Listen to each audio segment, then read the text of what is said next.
An automobile to be transported by ship is raised 7 meters above the dock. If its gravitational potential energy is 6.6 times 10 to the fourth joules, what is the automobile's mass? All right, the first thing I need to do is write down my formula for potential energy.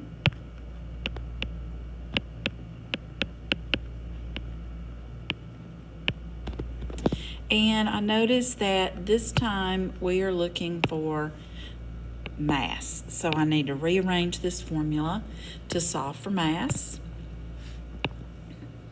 So I need to get this m by itself. Okay, to do that, I am going to need to move the g and the h to the other side. They are both being multiplied here, so I'm going to just go ahead and divide them both together.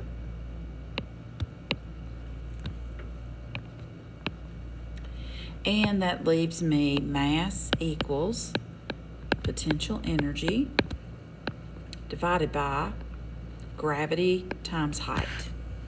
All right, so now I'm going to come over here to the left and I'm going to plug in this formula. The potential energy is 6.6 times 10 to the fourth joules. I'm going to go ahead and put that in parentheses because we'll need that on our calculator. Divided by g, which is gravity, 9.8 meters per second squared, multiplied by the height, which is 7 meters. So now I'm going to enter this into my calculator, and I'm going to say what I'm entering as I punch it into the calculator, okay?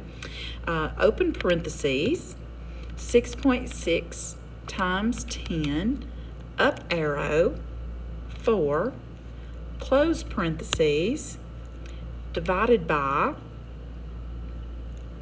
open parentheses, 9.8 times 7, close parentheses, enter, and I get 962.1, so I'm going to round to the tenths place, kilograms. Now I'm going to show you one extra step here that you really do not have to show me, but I'm going to show you really quickly how I know that I got kilograms as my units, okay? Joules are kilogram meter square per second square, and the meter square cancels with this meter times this meter. So the meter squares cancel, the second square cancels here, leaving me nothing but kilograms.